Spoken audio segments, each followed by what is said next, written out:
I'm particularly grateful to receive this award because of those who have received it in the past, because it comes from Shimon Peres, who is my personal friend and a global treasure. But I would like to say what I think the meaning of all this is. The search for peace and reconciliation and a shared future does not fit easily within the flow of life as normally we think of it. We always like to think of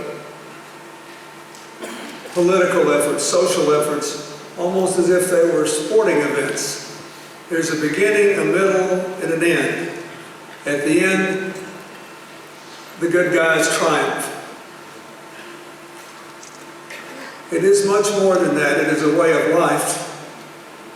That's why Shimon Peres has survived 90 years, because he gets up every day and thinks about today and imagines tomorrow, and focuses on yesterday only insofar as it is relevant. The wonderful Hebrew phrase tikkun olam, which we normally characterize as to repair the breach, is a good and constant responsibility we all have. But the truth is, in a world of increasing interdependence, we not only have to repair the breach in the fabric of our current community, we have to continue to push our imaginations to expand the definition of that community. The limitations on our minds and our hearts in that work are many. We live in a time when almost all barriers are constantly being torn down, and new ones are constantly being erected. We live in a time when we truly are interdependent. We cannot escape the consequences of what others do, nor can we escape responsibility for things we do that affect others, not simply in our own neighborhood, but around the world. And so there is today, and will be for the foreseeable future, and perhaps for as long as there is life on our planet, a constant struggle to redefine those to whom we feel the obligation of tikkun olam. Who, after all, is in our group, and who lies without it? In an interdependent world, beleaguered by shared economic problems, shared political and other vulnerabilities, the specter of climate change, should we be trying to put everyone in our crowd? The other day I read an interesting quote by the great chronicler of the British Empire, Rudyard Kipling. And I apologize for not bringing it with me, but it went something like this. Whoever is in our group is us. Everybody else is them.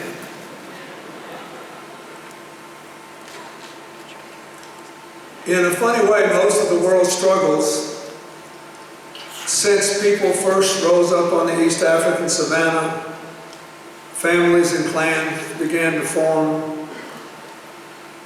groups hunted for scarce game, found land to plant crops.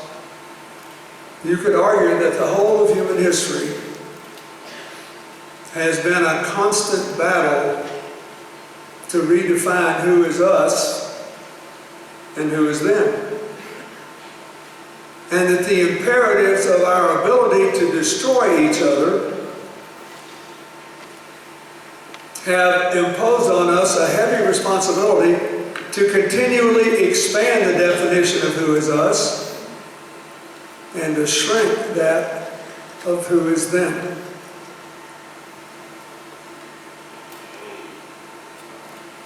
Sometimes the most shining examples of what has worked in this endeavor are found in small places. I think it is important to acknowledge, since everything that has been said here about the work that I have tried to do in my life has been positive, that along the way I have made many mistakes. I have tried to calculate what I could do and what I could not.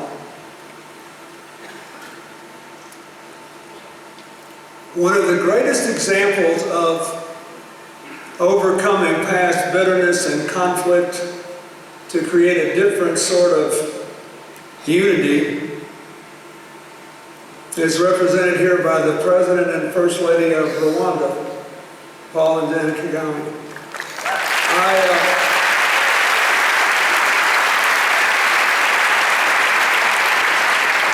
He's also one of the greatest examples of my neglect as president. I was so obsessed with how we were going to get into Bosnia and stop the slaughter in Bosnia and prove that we, Americans and Europeans, could stand up for a Muslim minority being killed in a European country.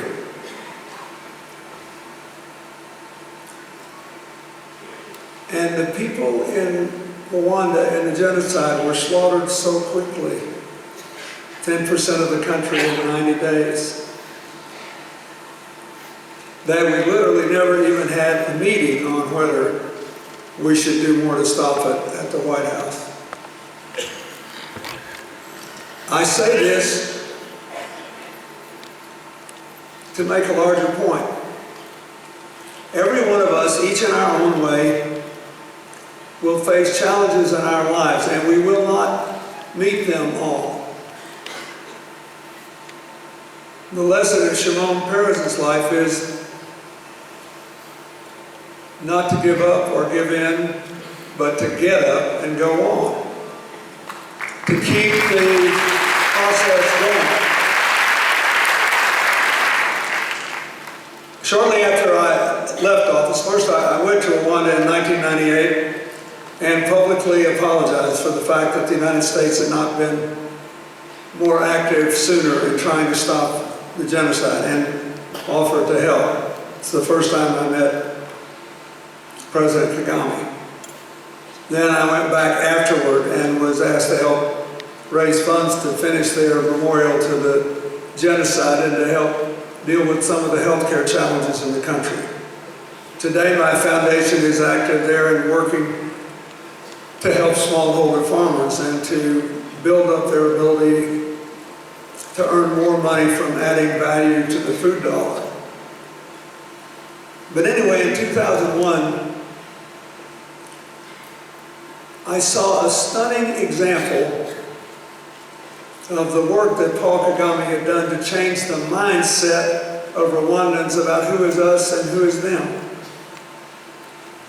And how important it is to let go of yesterday and embrace tomorrow. The press going with me, naturally enough, given the nature of the modern communication system, when I went back in 2001, wanted to find people who said, what is President Clinton doing here? Where was he when we needed him? Why is he back?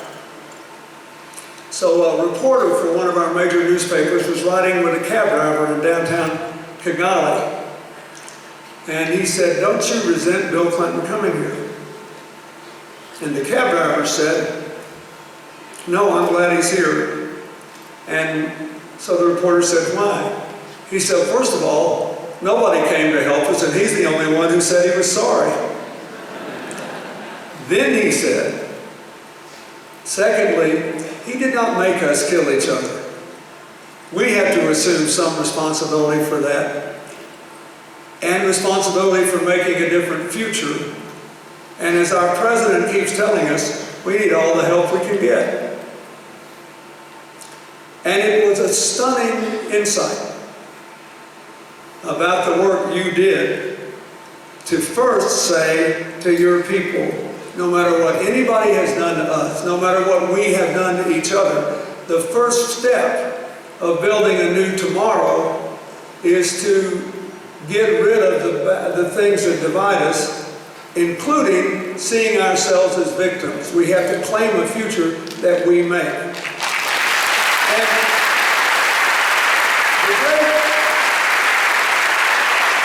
the great beauty of the state of Israel from its beginning, that has allowed it to transform itself into what is now commonly referred to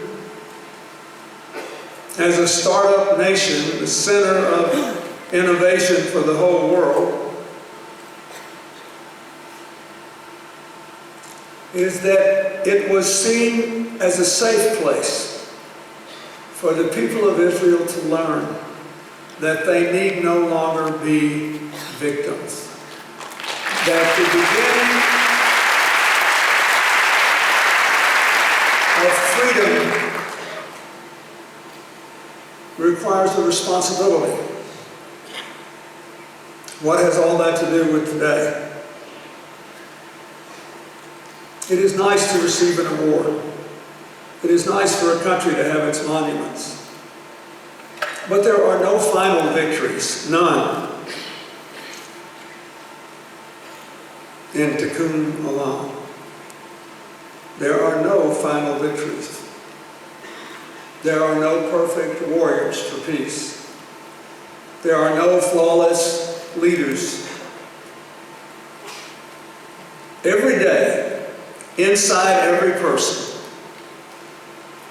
in the modern world where we were all crashing into each other and compelled to share the future,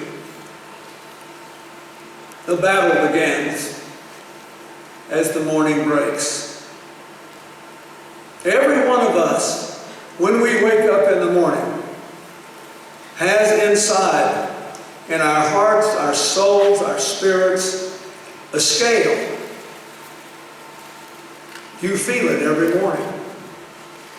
On the one side of the scale are all of your hopes and dreams and your best impulses. The world you want to make for your family, for your community, for your country, for people everywhere. Then on the other side, there are all those fears and resentments and angers and disappointments. They are weighing too. And every day when we get up, the balance between the bright side of the scale of our lives and the dark side is a little different, isn't it? For all of us, some days we get up full of hope, determined that there's nothing we cannot do, no one we cannot embrace, no problem we cannot overcome. And then some days we get up and we just can't let go of anger and heartbreak.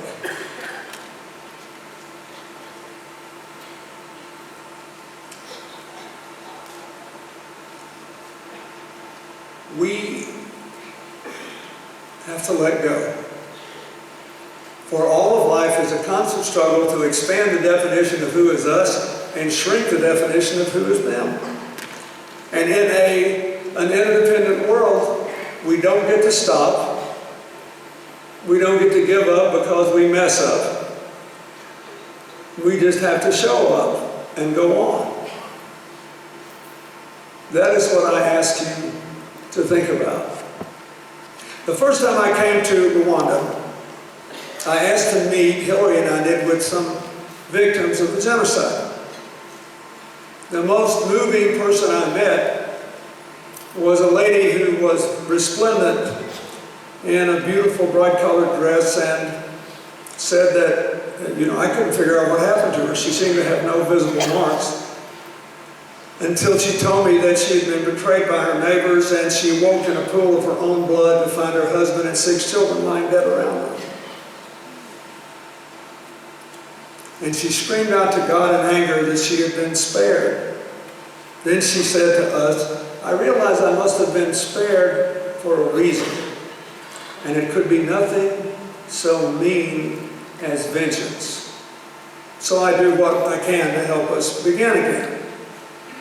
She ran an orphanage where she took in children without regard to their ethnic background and placed them in homes without regard to their ethnic background. Several years later, after Rwanda's remarkable little genocide museum was finished, I received a tour because I helped raise some funds to finish it from this dazzlingly handsome young man who looked as if he had a master's in business from Harvard University.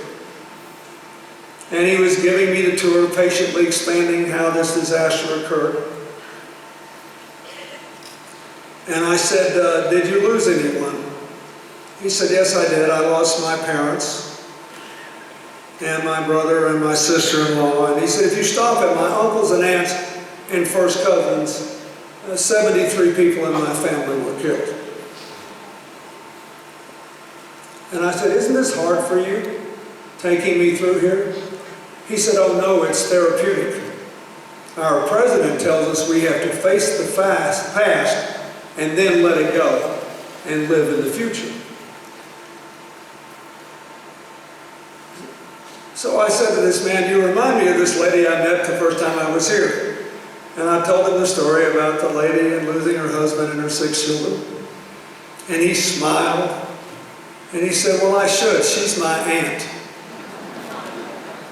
Why do I tell you this?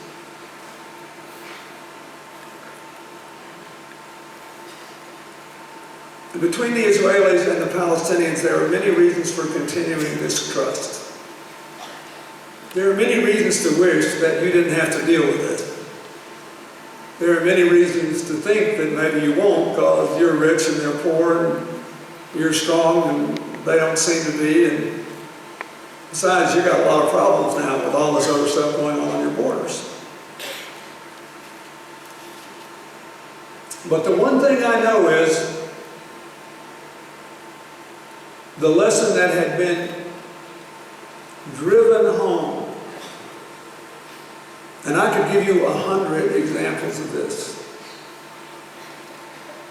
that I have personally seen in tiny Rwanda, was that if you're compelled to share the future, you have to decide what the sharing is going to be.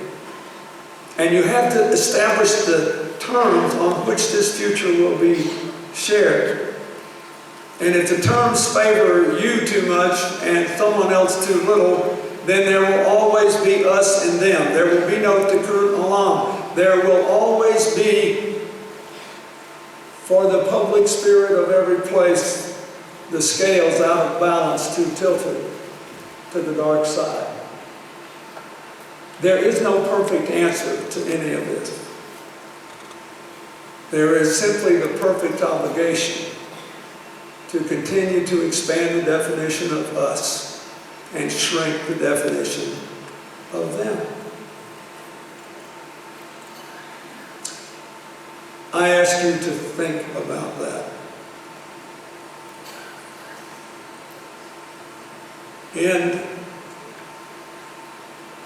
several of the places that our foundation works on healthcare and agriculture in Africa, the typical greeting as people meet each other walking on pathways goes something like this in English.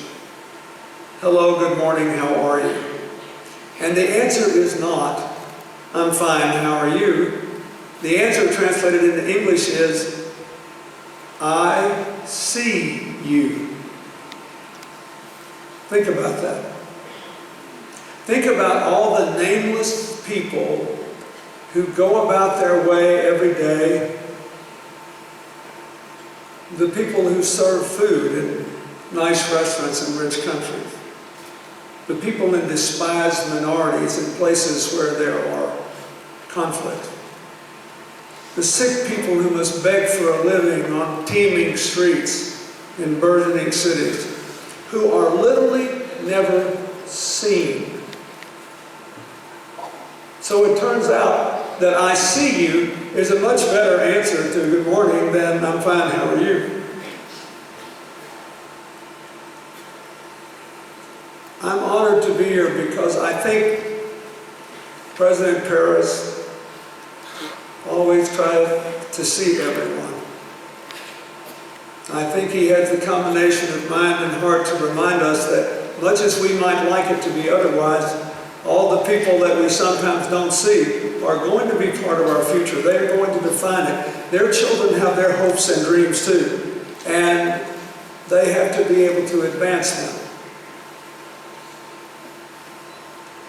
So I accept this award not because of all the things in the film, but because I feel like a poor pilgrim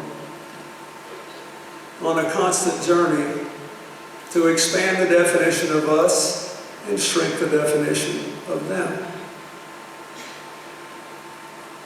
A man almost as old as Shimon, the Nobel Prize-winning microbiologist E.O. Wilson, wrote a book last year called The Social Conquest of Earth, in which he briefly traces the history of all life on the planet and concludes that the dominant species who have really triumphed in the history of all life are the cooperators, the ants, the termites, the bees, and the people.